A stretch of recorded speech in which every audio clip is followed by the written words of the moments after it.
where we're going to start tonight. Let's pray together. What a blessing it is, Father, to consider this great Old Testament character that whose story you have left for us to consider. We pray that we will see the wisdom that you reveal through the way he lived his life. In Jesus' name, amen. Well, if you were hoping that Nehemiah's situation would improve after chapter 4, chapter 4 wasn't very hopeful, was it? Kind of a mess. What was going on in 4? They were challenged to build in the wall. They were challenged by, what was going on? Sanballat and his boys. Yeah, the neighborhood bullies were harassing them, trying to halt the building on the wall. And so, and that's always the way it goes, right? Things are kind of going along good, making some progress, wall's starting to kind of rise up out of the rubble, and then you got a problem to deal with their enemies. So if you were hoping that we were done with that in chapter 4, and we're going to move on to chapter 5, and things would get better, if you read it, then I know you were disappointed, because things don't get better in chapter 5. In fact, there is a new issue in chapter 5 that I think arguably is worse than the first one, because the first one is outside adversaries, bad guys being bad guys, but in 5, the problem isn't outsiders giving them trouble. What's the problem in 5? Taxes, actually. Taxes. That's a piece of it, yes. Interest. Sorry? Usury, interest on the loans. Yeah, but where's this trouble found? Thank you. It's coming from within. Yeah, this is a problem among themselves, among Jewish brethren who are working in this project. And it's not like someone got their feelings hurt because of an insult. This is a huge, it's kind of problem that potentially could destroy the whole project and bring this job to a screeching halt. So very, very significant. We're going to spend some time unpacking that tonight. I just out of the chute on this from the very beginning, want you to think about what this does to Nehemiah, because the neighbor problem isn't gone, right? Where did we leave them at the end of 4? What are they doing to address the neighbor problem? People stand guard, keep watch. Yeah. The guys are working away with the tool of what's hanging on their belt. Yeah, a sword. They're having to build and battle and watch for the enemy. So that danger still exists when this problem comes up. And so Nehemiah finds himself now fighting the war on 2 fronts. I really want to impress you with that idea and how destructive it is to be forced to fight a war on 2 fronts. Hitler figured that out in World War II, right? He didn't quite finish off the British, and had he done that before he turned his attention to Russia, that whole thing may have come out differently. But what he did is he started messing with the East when he wasn't done with the West. And what did that do to Hitler? Crushing. Oh man, now he's got to fight a front on 2 wars. And so he's got to divide his troops. He's got to think about strategy in 2 completely different areas. And man, that is just a huge mess. Ultimately, I think, at least that was a significant factor in costing him the war. I want you to think about that. Because God's people have a nasty habit of creating a second front for us to battle on. I want you to think about that tonight. Who is our primary battle with? Satan. Yeah, the adversary is Satan. And what we all want to do is fight the devil and push back his invasion in our lives, in the life of our people, in the life of these lost people. That's where the battle ought to be. You know what the other front is, though, right? You know what I'm talking about. Internal turmoil, creating problems where there's shouldn't be. Yeah, the wars we create among ourselves, because that's exactly what's going on here in chapter 5. among God's people, they've gone to war with himself. I want to give you just one quick New Testament passage. Jump away from Nehemiah just for a second to Ephesians. I just want to put this out there because I'd like you to think about this as we go through this tonight. Ephesians 4, when he turns to kind of the practical side of the letters, Ephesians 4, therefore I, the prisoner of the Lord, implore you to walk in a manner worthy of the calling with which you've been called, with all humility and gentleness, with patience, showing tolerance for one another in love, being diligent, watch this, to preserve the unity of the Spirit in the bond of peace. It's interesting to me as Paul writes this letter, and he wants to talk about how they should live. The first thing he says is, I need you guys to constantly work really hard to get along with each other. I think it would be fair to import this idea. What he's saying is, don't start a war on a second front. Because when we do, we are defeated. And I think there's some really great things, going back to Nehemiah 5, to learn from this episode that I'd like just to have lurking out there for y'all to be thinking about as we think about our own work as God's people and how our internal struggles sometimes mess that up. Feel free to drop any applications that you see along the way that would connect back to that. So I broke this out on the board into 3 segments because I think they're just kind of 3 pieces to what happens here.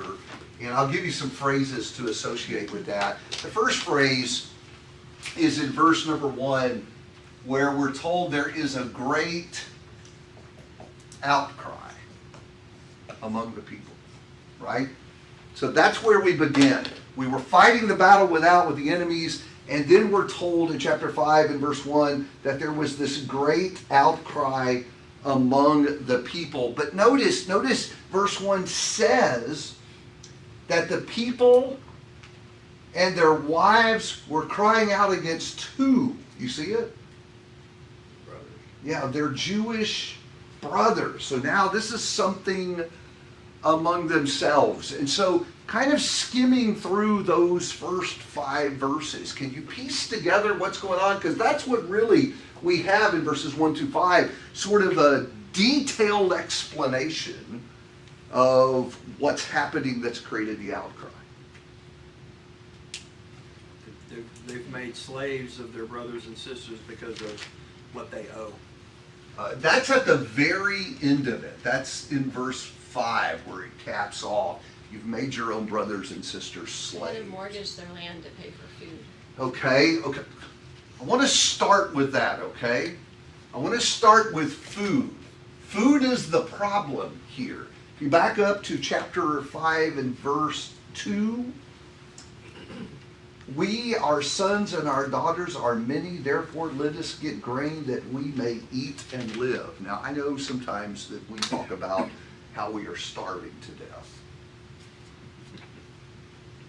None of us are starving to death, right? Starving to death means I'm beyond the 3-hour period between my meals, right? It's been like 6 hours since I've eaten something. Probably most of us could go a little longer with our extra to get us by, right? We don't starve in America. If you don't have any money, you don't starve in America. I mean, you have to choose not to eat to starve to death in America. Even the poorest among us have a place to go that they could go tonight and get a meal. It was not that way in the world back then. You ran out of money, your crops failed, your family might starve to death. That happened in the world at that time. People died of starvation. Places in the world that still happens today. And so the concern here is with getting food. Now, somebody brought up the issue of mortgaging. What's the deal with the mortgaging? What are they mortgaging? Their fields. You know, their fields, their vineyards, etc. Why are they doing that? Pay the king's tax. Sorry? Pay the king's tax. Okay, well, we'll get the king. Hold that thought in a minute. Immediately. Buy food. Yeah. They're needing to mortgage the fields in order to buy food. So what does that tell you the problem is? What's going on?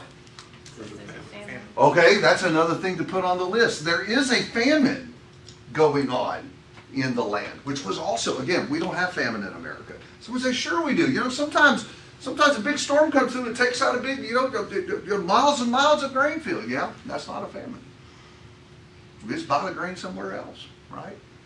We don't have famines. Never have food shortages. I mean, think about it, guys. During the hurricane, H-E-B shelves are empty for 3 days, and we think we have a crisis. That's our worst thing, right? Always have access to food. Famine meant there was no food. In fact, remember, during Joseph's day, what they have to do to get food? Egypt was a different country. Yeah, like they had to go down to Egypt to buy food. I mean, guys, that's like going to California. I keep forgetting I'm being recorded. That's having to drive to California to go buy our food, right? We just don't know what that was like. So to complicate the problem, I was trying to get y'all to see a minute ago was there's poverty. Do y'all see that here? That some of these people are clearly in poverty? If you start to have to mortgage your land, it means you don't have any money, right? And so I'm taking a huge risk by mortgaging my land because that may be how I'm making my money. But there's a famine. Now, Dan brought up something else. What's the other piece of this? What's that? King's tax.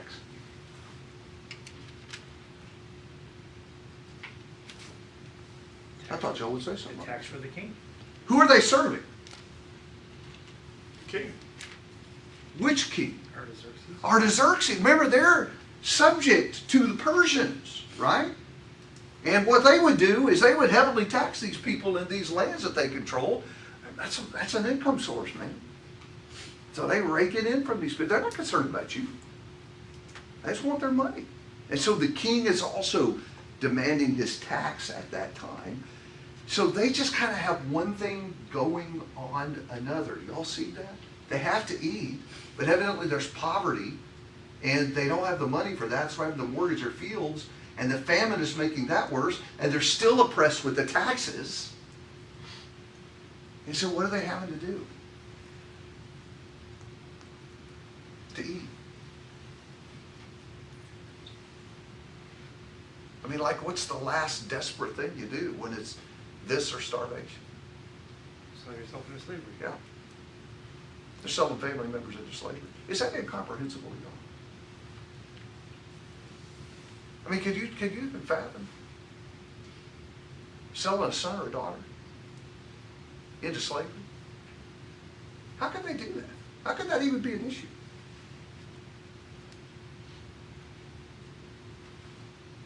Well, if it's a choice between that and dying, what are you going to do? What if it was the only way to keep your family alive?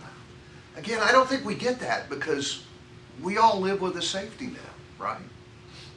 Literally, if we have nothing, we can go somewhere and eat tonight. That's not the way it was for them. I would also point out that we're not talking about slavery like we saw in the antebellum South. It'd be more like indentured servanthood. These people would be bought to go for a season, serve someone's house. I know that's just a bizarre idea to us. Very common in the culture of that now. But back then, very common because that was their safety net. When you got down to nothing, you attached yourself to a rich man and served in his house, and you didn't die. That's why, there's actually an Old Testament law that governs if you're a slave in a man's house and you decide you don't want to leave. And we read that and we think, what? Why would you ever stay? Well, let's see. He's a nice master, and I got a place to live, and I'll be able to feed my family for the rest of their lives. That sounds like a pretty good job to me. If I strike out on my own, we may all starve to death. I think I'll just stay with this good man. That was a better deal to them. I think we have a hard time seeing that and imagining what that kind of world was like. It's different than our own. These people were very, very desperate. And I do want you to get a sense of their level of desperation. But something else is at play here. One thing spoken, the other thing isn't spoken, that complicates all of this mess we've just described. What's going on right now in Jerusalem? What are they doing?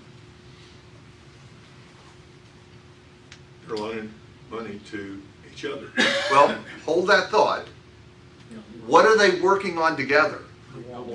They're building a wall, and they have been for weeks and weeks and weeks. How would that have complicated this situation?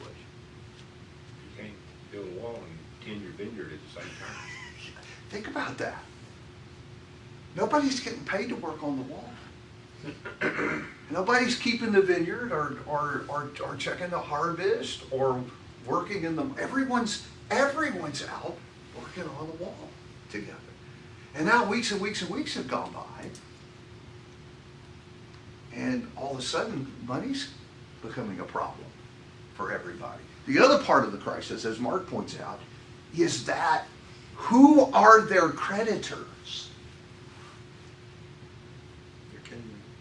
Sorry? Their kinsmen. They're brothers. Can you imagine getting up at 5:30, packing up your tools, going to your section of the wall and standing shoulder to shoulder next to a guy who's about to buy your daughter because he holds your note and you don't have anything left to pay him? Now, what problem do you see coming up?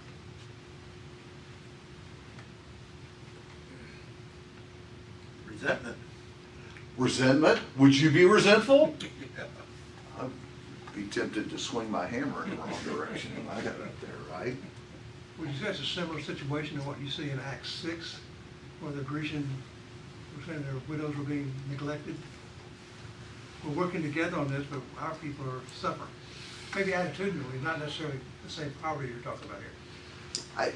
It's the same kind of situation because you have a circumstance where they're working together and things are going great, and now this problem comes crashing through, opens an old fracture line, and threatens to blow up everything. By the way, what do you think of these Jewish brothers who are holding the note, so to speak, and treating their brethren this way? What do you think about that? This may not have started out with any bad motive. At the beginning? Yeah. Yeah. How about now, though? How do you feel like some guy working on the wall next to you saying, well, I guess you're going to have to sell me one of your kids. Take care of it. How'd you feel about that?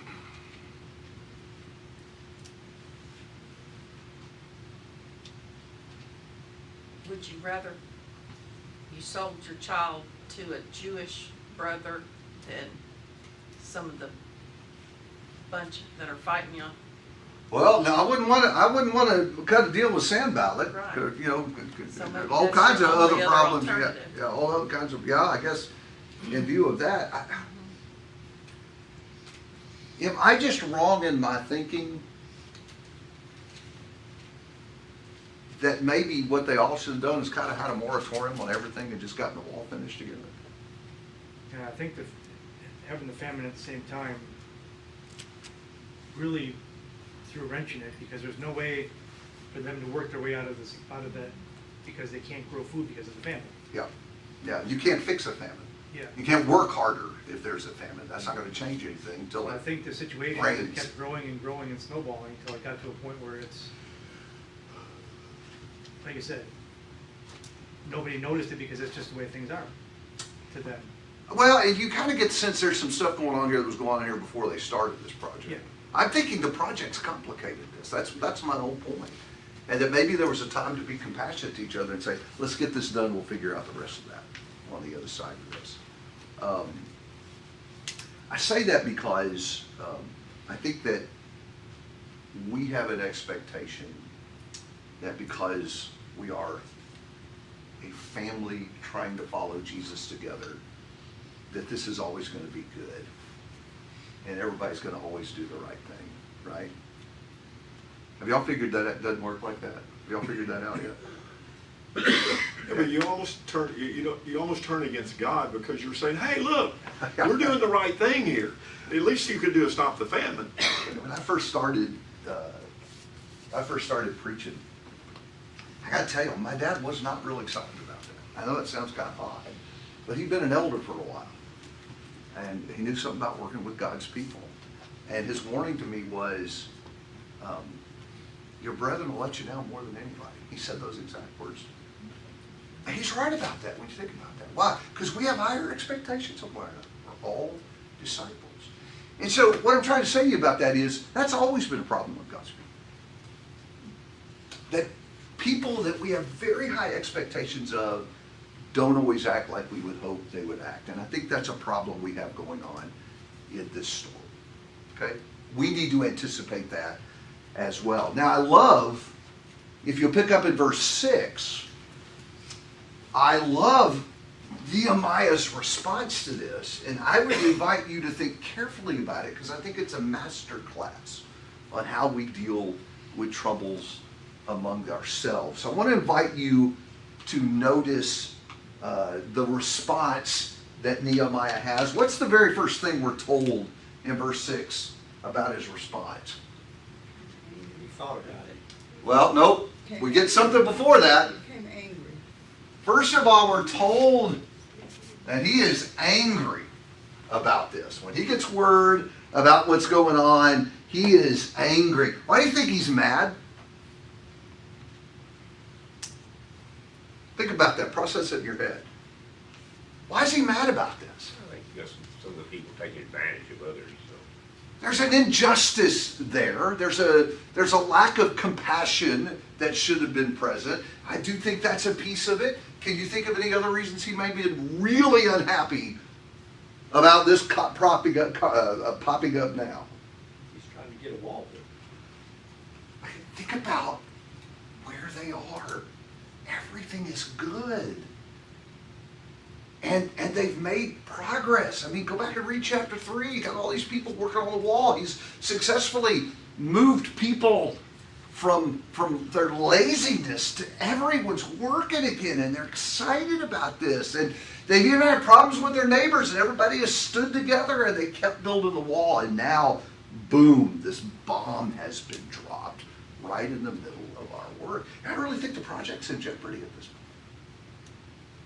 Yeah, I'd be angry about that too. By the way, the devil loves to do that. Y'all realize that? When a church family is thriving and doing well, how do you think the devil feels about that?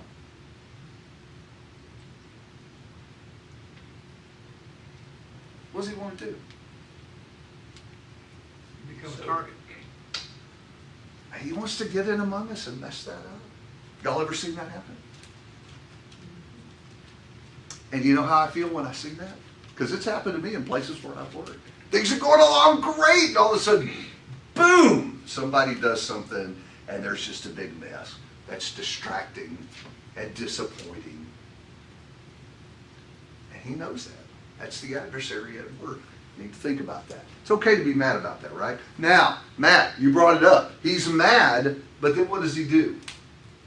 Takes time to think about it. It says, Took counsel. yeah, took counsel. Is that what yours said? Mine said, consults with who? Yourself. What does that mean? You can pray. Huh? You can pray. Yeah, I think he's working a different angle on it here. What does that mean when he says he consults with himself? He's thinking about what he's gonna do next. What's the next step? Yeah, he's mad, but he's not acting yet. Right here. Just thinking about You like that? it. Mm-hmm. Is that a good idea? Why? Decompress a little bit. Because when you're mad, you do stupid things. Even when you're right, when you're mad, you do stupid things. That's the reason road rage exists. Mad people doing stupid things. If you want an example of that today. Learn this lesson. Man, this is valuable. Before he does anything, he's mad and he says, I got to think about this. I got to ponder this. Have y'all thought how many times in this book we've encountered his emotions? I'm impressed with that. Chapter 1, he gets the news about Jerusalem. What's his emotion? It's upset. He's upset, grief. Chapter 2, the king says, what do you want? What's the matter with you? What was his emotion? That's what he did. What was his emotion, remember? Sad. Not sad. He was afraid. standing here before the king and he's starting to make demands of me. What do I do? And here we are. Brethren are making trouble among themselves and he's angry. Look at the way he handles himself. A lot of wisdom to be learned there. What's the third thing that he does? He gets angry. He consults with himself. It's an audience with the people that are the problem. Yes, and the text says he contends with them. What's that mean? What's that sound like? Confronts them. Sorry? He confronts them. Yeah, he's confronting them with this sin. One of the things I want y'all to notice, y'all see all the talking that's going on here? I mean, by this point, by the time we get to him contending with them, who's he heard from? Help me. Who's he heard from? The disadvantaged. He's heard the outcry. So the people who feel like they've been wronged or harmed have complained to him. He's heard their voices. Now who's he heard from? The nobles. Now he's talked to the people who behaved badly in this. So he's interacted with them, called them out, confronted them about what they've done. Lesson to be learned there?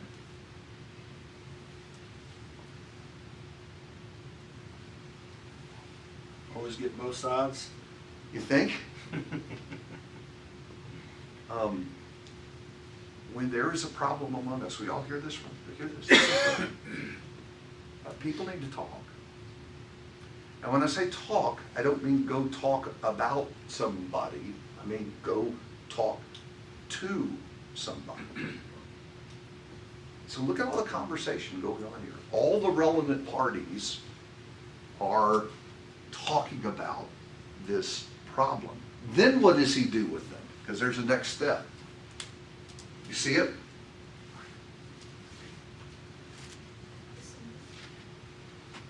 Yes. Who's in this assembly?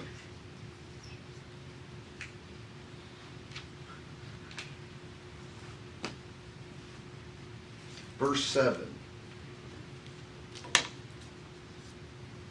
The nobles and the rulers. Sorry? The nobles and the rulers. Yeah, I think everybody's there. He pulls together all the relevant parties to this problem.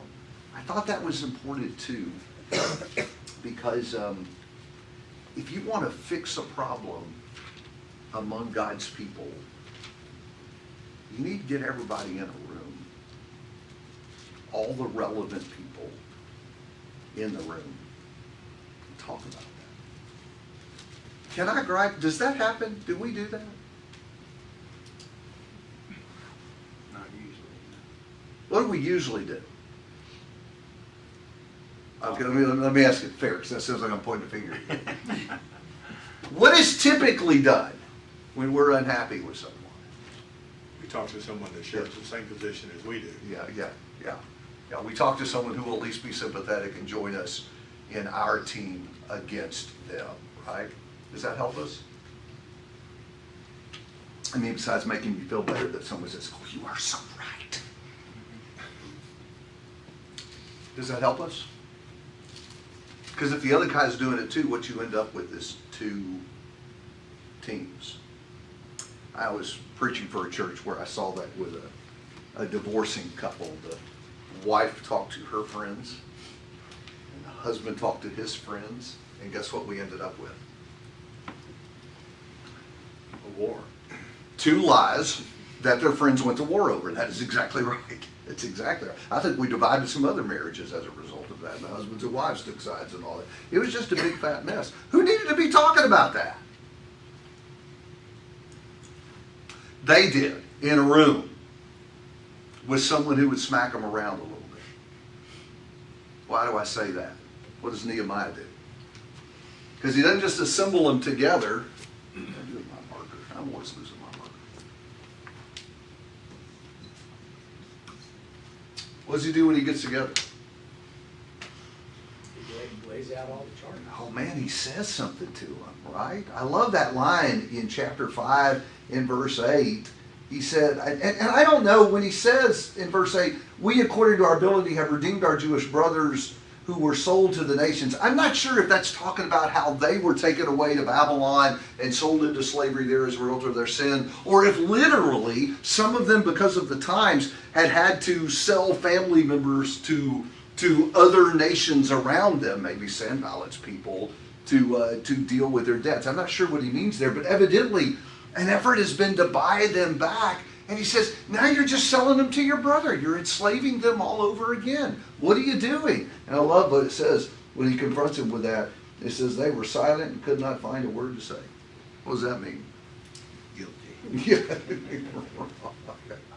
Yeah, you ever been smacked down like that? That's a rough place when someone so thoroughly deals with you. You just got to stand there and be quiet and take it. And that's exactly what happened, right?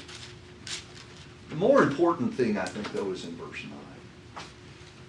Verse 9, it seems to me that Nehemiah gets to the underlying cause, why they would do such a thing. What was it? It's a real reason underneath it. They became arrogant. Sorry? They became arrogant. I think that's a piece of it. Yeah. Lost their subjection to God. Yes. I think, did y'all see that there? I think this phrase, because it's going to pop up again in verse 9, you did not walk in the fear of our God. What's that mean? That kind of an odd phrase, you did not walk in the fear of our God. You've done this because you did not walk in the fear of our God. What's that mean? You don't trust God. Don't trust Him? Thank you. Should be mindful of his direction. Tell me what you mean by direction. Well, I mean, we should always have in the forefront of our minds, we're going to do the right thing for everybody all the time. We're going to treat you like I would like to be treated. Yeah. One other thing that was crystal clear from the old law, and there were lots of laws that governed all this kind of interaction going on here, people in poverty, people suffering. But the one message of the old law was, you don't take advantage of people in poverty. When your brothers are suffering, your goal is to help get them out of their suffering, not to take advantage of that and use their suffering to enrich yourself.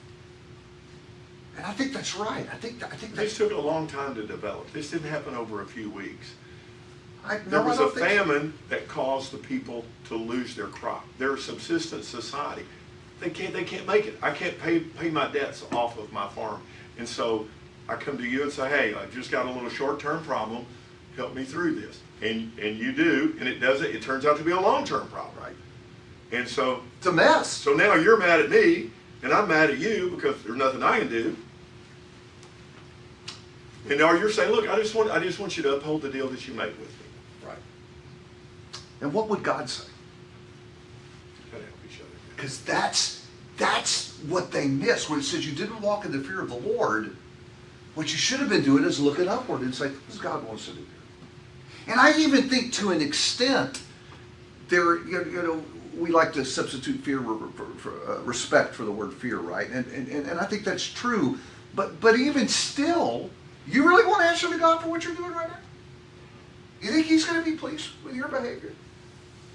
I think that's the underlying problem. They really weren't thinking this way when they made their choices. Well, the last part of that verse goes on to, it talks about the taunts of the nations of our enemies. I mean, that's the way they viewed gods was, if a nation, if a country, if a people were flourishing and victorious in war, and that reflected on their God. And to see these people infighting and struggling like they were was a direct, to the other nations around them, was a direct reflection on the God they supposedly worshipped and served.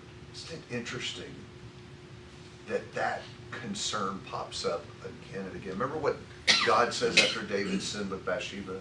You've given the enemies, or rather Nathan says, you've given the enemies of God a chance to blaspheme.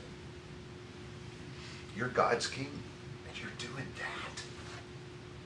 In the matter of Bathsheba, David did not walk in the fear of the Lord. Right?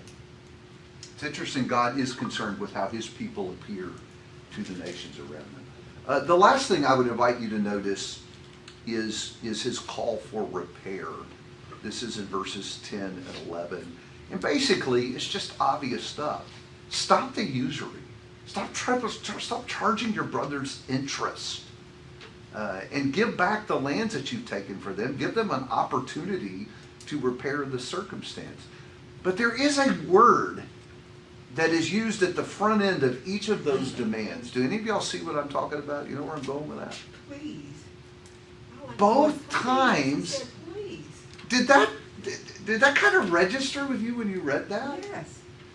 Because it doesn't sound like a please conversation. No. It sounds like a smackdown conversation where it's like we say to our kids, what are you thinking? Right? That's not a please conversation. You better cut that out.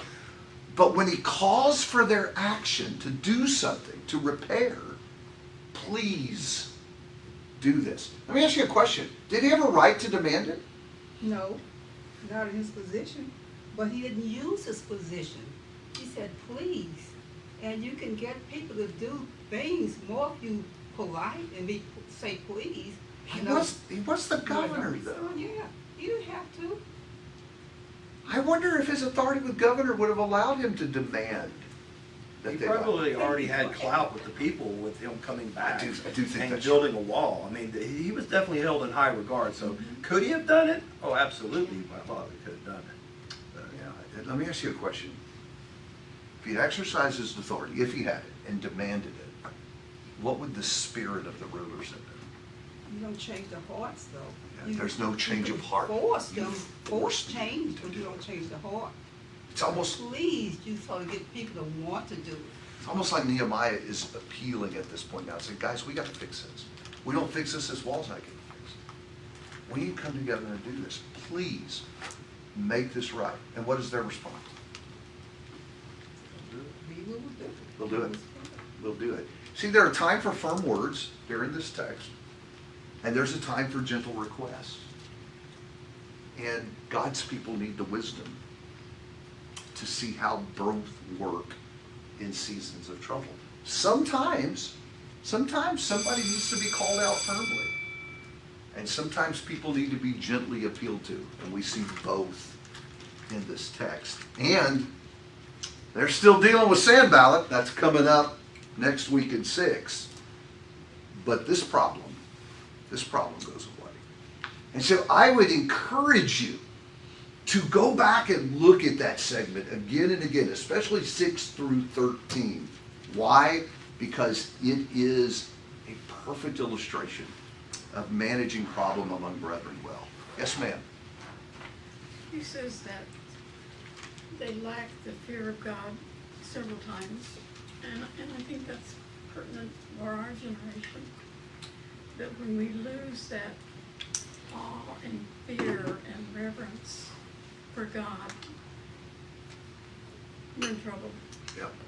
Well, Nehemiah is a great example of that, because in the last section, verses 14 through 19, this is really interesting to me. The last piece of this is Nehemiah accounting for his own behavior through all of this, which is interesting to me. There's some do's and don'ts there. I did do these things, like I did help with the wall, and I did feed people, and I did not take advantage of the people, almost accounting for himself. But I think the more important thing is twice he tells us what his reasons are for behaving the way he did, which was not like the nobles. First of all, in verse 15, he said, I did this, or rather, I did not take advantage of the people because of the fear of God. You see it? He said, I am thinking about God. And I am thinking about how he would want me to behave in all of this. The other one is in verse 18. Let me give you this real quick. He talked about all of the people that he had taken care of and fed. And he says, I did this because the servitude was heavy on this people. And so the other piece of that was compassion for the people. I think both of those things were missing in the nobles who were taking advantage. They weren't thinking about, what would God want you to do here? And they weren't thinking about compassion for their fellow man. What are the two great commandments, guys?